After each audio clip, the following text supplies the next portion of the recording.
memberuas. Yang juga merangkap pengungsi di AP Perak untuk menyampaikan ucapan. Dengan ini saya mempersilakan Yang Berhormat Datuk Ngei Koham untuk menyampaikan ucapan. Silakan. Yang Berhormat. Terima kasih Pengerusi Majlis Ustaz Haji Hasli Haji Hassan yang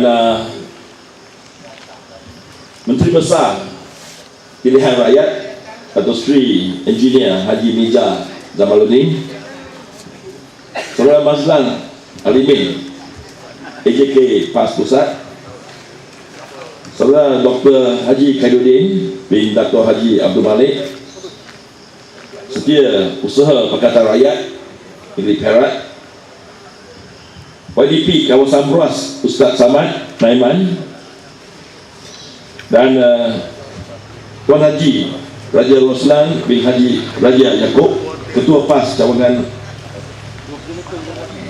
Kampung Murta. Saudara-saudari, tuan-tuan dan puan-puan, rakyat Malaysia yang kami kasihi sekalian, muslimin muslimat, salam sejahtera. Malam ini saya amat gembira kerana dapat bertemu dengan semua untuk memberitahu bahawa sudah sampai masanya kita selamatkan Malaysia, negara tercinta kita ini. Ada satu pepatah orang Cina kata, sebelum Tuhan menggulingkan sesebuah pentadbiran ataupun kerajaan, Dia akan menyebabkan pemimpin-pemimpin kerajaan itu membuat perkara-perkara yang tak masuk akal, yang gila-gila, hingga kan rakyat nampak jelas isyarat daripada Tuhan bahawa sudah sampai masanya kita tukar kerajaan. Kalau isyarat sudah diberikan, rakyat tidak hendak berubah, akibatnya rakyat akan terus hidup sengsara kerana pentadbiran yang gila ini. Tuan dan puan-puan, apakah perkara-perkara penunjuk yang kita nampak bahawa memang Barisan Nasional ini arahan yang diberikan tak masuk akal. Dah lama dulu biasanya cara kita di AP bertemu rakyat adalah melalui jamuan makan malam. Cara kita minta rakyat bayar, datang makan, kemudian dengar ceramah-ceramah. Polis membenarkan kita mengadakan jamuan makan malam, tetapi syaratnya tidak boleh berucap. Kita pemimpin-pemimpin politik, saya sebagai ahli parlimen, semua ahli sudah bersumpah, berikrar semasa kita menjawat jawatan ahli parlimen. Kita telah berikrar mempertahankan perlembagaan negara, kerana dalam perlembagaan negara diberikan jaminan kepada semua rakyat semasa kita merdeka. Sudah dijanjikan kepada rakyat bebas pergi merata-rata tempat manapun di seluruh Malaysia, asal kita tidak melakukan jenayah. Hak berkumpul secara aman, hak berarak secara aman, hak berucap, hak kebebasan bersuara, itu semua termaktub dalam perlembagaan negara kita. Apabila pihak polis melanggar undang-undang, pihak polis mengingkari perlembagaan negara, itulah sampai masanya kita ahli-ahli parlimen, pemimpin-pemimpin politik mesti tampil ke tempat untuk mempertahankan perlembagaan negara kita yang menjamin semua kebebasan ini. Oleh demikian, kita pemimpin DAP tidak terima syarat-syarat itu, kerana kita tidak mahu Malaysia menjadi zoo terbesar di seluruh dunia. Betul tak? Apa yang makan tak boleh berucap, tak boleh bersuara, binatang, betul. Tuhan Allah mencipta kita jadi manusia, bukan jadi binatang, betul tak? Jadi apabila kerajaan Barisan Nasional nak jadikan kita binatang, kita berpihak kepada Tuhan Allah, kita berperang, kita nak jadi manusia, kita tak mau jadi binatang, betul? Kalau itulah sebabnya saya kata kenapa mereka boleh menetapkan syarat sedemikian. Kerana kalau DAP tak boleh menganjur jawab makan malam dan boleh berucap, kita nak buat ceramah tak ada makan, orang Cina dah datang. Dia akan culture tak sama.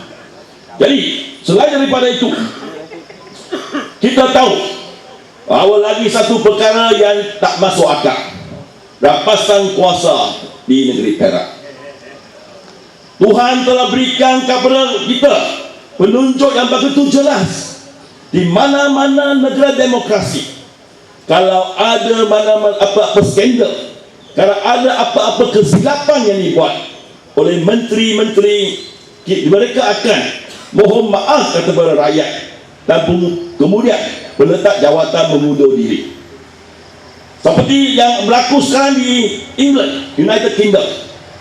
Pihak polis apabila berlakunya skandal di mana pihak News of the World, syarikat surat khabar menggunakan macam-macam cara untuk mengintip percakapan telefon antara rakyat dan pemimpin-pemimpin di United Kingdom untuk dapat berita terkini, melanggar undang-undang. 2 tahun yang lepas ada laporan polisi buat, tetapi ketua polis dan timbalan ketua polis telah berlengah dalam cara kita kata membuat siasatan. Baru-baru ini sudah terbongkar bahawa bukan beberapa orang saja percakapan telefon mereka telah diintip atau telah dicuri dengar, tetapi ramai, terutamanya pemimpin-pemimpin negara. Sebab itu surat khabar ini lebih 100 lebih tahun perlu ditutup. Ketua polis, timbalan ketua polis datang mohon maaf dan mereka pun letak jawatan. Inilah masyarakat yang bermaruah. Inilah jenis masyarakat kalau kita buat silap kita mohon maaf. Inilah masyarakat Maidani yang kita hendak untuk seluruh dunia, terutamanya untuk Malaysia. Tetapi di Malaysia ini, Dato' Sri Jamri Ganesan, Dato' Ganesan, Dato' Sri Najib Tun Razak, mereka rampas kuasa, mengusung keluar speaker dan kurun dalam satu store. Mereka masih bermegah-megah. Tengok saya Menteri Besar baru, Dato' Sri Zamri Abdul Kadir. Mana maruah, tak malu ke? Apakah jenis masyarakat yang kita hendak, betul tak? Adakah kita nak negara kita ni, anak cucu kita curi tanpa malu, rampas tanpa malu, dan nak mentadbir negara secara paksaan? Adakah ini negara yang kita hendak? Kalau itulah Barisan Nasional dan anda kata itulah cara dia, itulah cara anda nak menegara kita ditadbir, undilah Barisan Nasional. Tetapi kalau kita nak masyarakat kita, masyarakat Maidani, civil society, masyarakat yang dihormati oleh orang lain, masyarakat yang dihormati oleh dunia, masyarakat yang mengikut lunas ajaran agama, kita mestilah tukar kerajaan dan bagi Pakatan Rakyat satu peluang untuk mentadbir negara kita ini. Selain daripada itu, lain-lain perkara yang kita pun rasa tak masuk akal. Saya sudah kata dalam undang-undang 25 tahun saya jadi peguam, tak pernah dalam undang-undang ada kata tak boleh pakai baju hitam. Tetapi krisis negeri Perak, siapa pakai baju hitam kena tangkap. Gila tak? Betul? Kemudian ada kumpulan NGO nak satu pilihan raya yang bersih dan bebas. Itu pun Barisan Nasional melawan. Kata tak boleh adakan pilihan raya yang bebas dan bersih. Ini jelas menunjukkan kepada kita Barisan Nasional ini mau pilihan raya yang kotor dan tercemar. Adakah ini yang kita mahu? Jadi petunjuk-petunjuk ini sangat jelas. Sebelum 11 bulan Julai, perarakan secara aman di Kuala Lumpur, ratusan yang pakai baju kuning kena tangkap. Dia kata ada berkataan bersih tangkap, kotor tak tangkap. Kita jadi bahan ketawa seluruh dunia. Berapa hari yang lepas, majalah Ekonomis yang dibaca seluruh dunia datang ke Malaysia kerana ada laporan tentang perarakan secara aman bersih pada 9 hari bulan Julai. Dia gunakan dakwah hitam, nak hitamkan dia tambah bersih, dia hitamkan supaya orang tak baca tentang bersih. Ini gila. Apa zaman sekarang, betul tak? Semua dalam internet, mana boleh lagi kata-kata hitamkan hingga kan rakyat tak boleh baca. Kita masuk internet, baca seluruh artikel itu. Kita jadi bahan ketawa dunia. Apa jenis masyarakat Malaysia ini masih guna dakwah hitam untuk memastikan rakyat tak baca majalah itu. Tuan-tuan dan puan-puan, saudara daripada itu, kita pun rasa amat sedih kerana di SPRM orang boleh masuk tapi tak entah apa berlaku, tiba-tiba boleh meninggal dunia tanpa alasan yang masuk akal. Saudara Teo Beng Hot, Saudara Ahmad Sabani, Teo Beng Hot laporan baru keluar, kata dia bunuh diri kerana tertekan oleh penyiasatan yang dijalankan.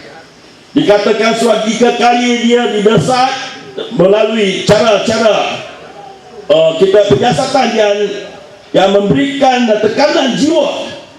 Dan apa yang ramai tak tahu, dia kata lagi satu penyiasatan terhadap beliau, iaitu daripada 3 pagi hingga 7 pagi hari itu beliau lagi disiasat hinggakan kerana beliau lemah, dia terus bunuh diri. Kalau seseorang itu didesak hinggakan dia bunuh diri, nama dia satu pembunuhan, a great murder, betul tak? Orang biasa, orang yang waras fikiran, kalau didesak hinggakan kita mesti bunuh diri, bukankah itu juga satu pembunuhan? Betul tak?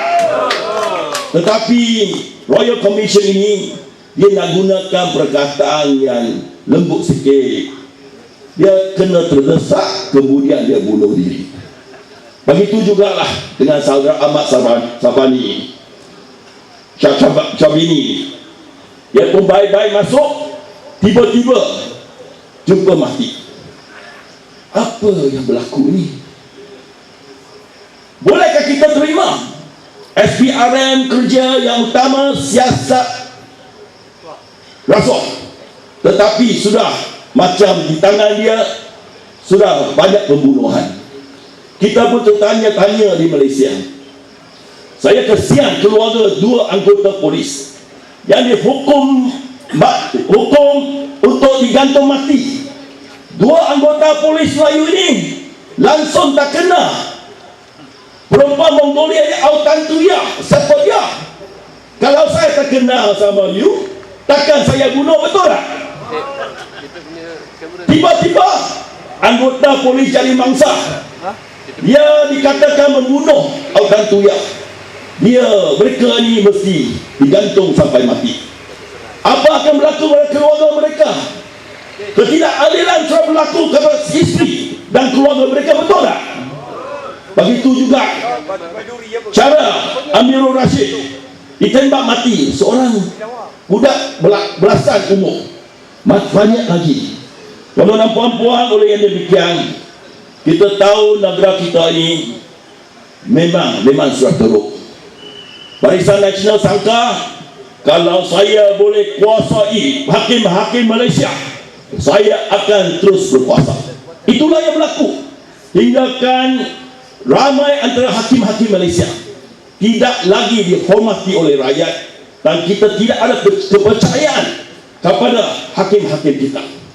22 tahun yang lepas, semasa saya mengendalikan satu kes di Melaka, saya bertindak untuk sebuah bank daripada Singapura untuk menuntut 5 juta terhadap defendant. Anak buah saya, sebuah bank, menanya saya, bolehkah hakim di Malaysia dibeli? Saya dengan serta-merta begitu yakin, saya kata hakim Malaysia tidak boleh dibeli.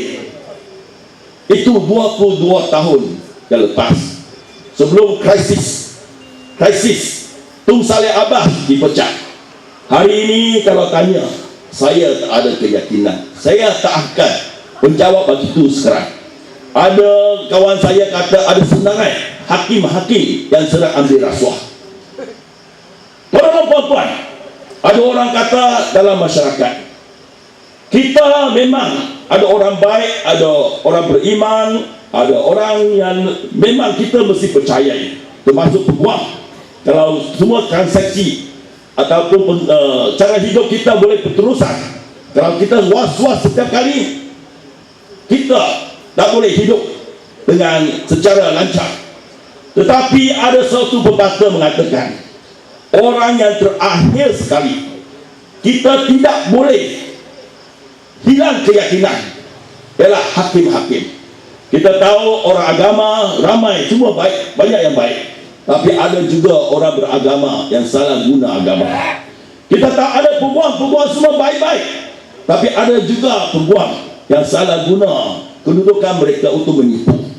Ada juga doktor semua baik-baik, tapi kadang-kadang ada doktor kerana nak untung lebih sikit, tak payah buat pembedahan, dia pun buat pembedahan di hospital swasta, untung lebih, pendapatan sedikit. Tetapi satu-satunya tunggak yang kita mesti sokong, memastikan itu satu orang institusi yang kita masyarakat mesti ada kepercayaan, ialah hakim-hakim. Tetapi di Malaysia, saya nak katakan, dalam kes krisis negeri Perak dan juga lain-lain kes yang ada unsur-unsur politik, hakim tidak ikut undang-undang, tuan-tuan dan puan-puan. Saya bagi satu contoh. Saya sebagai peguam, kita sudah belajar di universiti, sudah diberitahu, dan ini sudah jadi undang-undang selama 44 tahun. Kes Ketua Menteri pertama di Sarawak, Stephen Karolikan, Mahkamah Tinggi telah memutuskan bahawa kalau hendak buat satu keputusan tidak percaya kepada Menteri Besar atau Ketua Menteri di Sarawak, ia mestilah dibuat dalam Dewan Undangan Negeri. Dan pada tahun 1966 keputusan telah dibuat di Kuala Lumpur, tidak membuat satu usul tidak percaya terhadap Stephen Karolikan. Mahkamah telah kata itu tak sah, mesti datang ke Dewan Undangan Negeri, kemudian undi di sana. Begitu juga syarikat-syarikat, mana-mana syarikat pun, kita ada lembaga syarikat, kita mesti adakan satu meeting, kemudian buat satu keputusan, betul tak? Di negeri Perak kita pun minta ia dilakukan di Dewan Undangan Negeri Perak. Tambah di pekarangan istana kerana Najib dan kuncu-kuncunya mesti bagi tekanan. Masa itu kalau diundi dan Dato' Sri Zamri sememangnya tak akan dapat undi percaya yang lebih, kerana dalam UMNO itu ada 3 blok-blok dan kita tahu mereka tak akan undi Zamri jadi Menteri Besar. Tapi mahkamah, kita pergi mahkamah, dia tak ikut undang-undang yang surat 44 tahun jelas diputuskan. Lagi banyak lagi contoh. Tuan-tuan dan puan-puan, orang kata Kalau hakim tak ikut undang-undang, apa mengena dengan saya? Saya kurang tak pergi mahkamah gaduh dengan orang. Tuan-tuan dan puan-puan, tahukah setiap perjanjian antarabangsa yang telah saya baca, semua ternyata dengan jelas di Malaysia ini, termasuk Wali International yang nak bina satu projek 15 bilion di Teluk Rubiah Manjung ini. Dalam perjanjian dinyatakan kalau ada perbalahan, tempat penyelesaian mana? Mahkamah Malaysia kan? Mahkamah Singapura. Undang-undang terpakai, undang-undang United Kingdom dan Wales. Malukah kita? Ini satu temparan hebat kepada hakim-hakim. Kalau pelabur-pelabur tidak ada keyakinan kepada kehakiman kita, itu satu tanda negara kita ini akan hancur. Betul tak? Kalau lagi hakim-hakim tidak boleh memberi keadilan dalam Islam, mana-mana agama pun, keadilan dalam masyarakat itu satu tunggak yang mesti kita pastikan tidak jatuh. Kalau hakim pun orang sudah tak percaya, apa lagi harapan? Tuan-tuan, orang kata lagi satu petunjuk. Biasa kita perempuan, ratusan perempuan pun telah pernah di Putrajaya keluar berjalan minta keadilan untuk semua. Baru-baru ini doktor biasanya dia tak mau campur politik, kerana Barisan Nasional tangkap Dr. Jayakumar, seorang yang baik. Macam-macam tuduhan dia kata hendak ditujukan kepada dia. Dikatakan dia nak lawan dengan yang di-Pertuan Agong, mengguling negara kita ni dengan paksa. Itu langsung satu tumpahan yang palsu. Sekarang ni 167 Dr. Perak surat tanda tangan minta kerajaan bebaskan Dr. Jayakumar. Persatuan doktor-doktor seluruh Malaysia 5,000 orang pun sudah minta kerajaan bebaskan Dr. Jayakumar. Kalau ratusan dan ribu-ribu peguam sudah minta satu perubahan, 5,000 doktor ini semua orang berpelajaran, sudah nampak masa sudah sampai, dan berpuluh-puluh ribu rakyat biasa sudah pergi ke Kuala Lumpur berkumpul untuk bersih, semua pun dihalang. Bukankah petunjuk ini begitu jelas untuk semua rakyat berubah untuk satu masa depan yang lebih cerah di bawah Pakatan Rakyat? Betul tak? Tuan-tuan dan puan-puan, ayat sekali, kita tahu skandal-skandal memang banyak. Kalau nak ucap tak habis. Secara amnia dalam laporan dikatakan 1 tahun kita kerugian 28 bilion kerana rasuah. Wang gelap yang keluar daripada negara kita ini sampai hampir 9 tahun 2000 ke 2008, 888 bilion, lebih kurang 100 bilion 1 tahun keluar daripada negara kita. Wang haram, wang gelap. Setiap tahun kita ada lebih kurang 200 bilion. 3/4 untuk pengendalian bangunan-bangunan jalan raya yang sedia ada. Lebih kurang 50 bilion untuk pembangunan. Kalau 100 bilion ini yang kroni-kroni Barisan Nasional kerana rasuah, takut dihantar melalui bank, dihantar ke luar negara, itu 100 bilion setiap tahun di negara kita disimpan untuk pembangunan. Negara kita ni boleh maju 3 kali ganda daripada apa yang kita alami. Kita setuju ada pembangunan, tetapi sedikit sangat. Dan skandalnya saya akhiri dengan menyatakan, baru-baru ini saya ditangkap oleh polis. So 3 kali lah. Tapi pertama kali saya mohon maaf kerana terpaksa makan nasi ayam wang rakyat. Saya sudah bincang dengan dia, minta kita bagi laluan berarah secara aman, kemudian dari Jalan Pudu ke Jalan Sultan bersurai.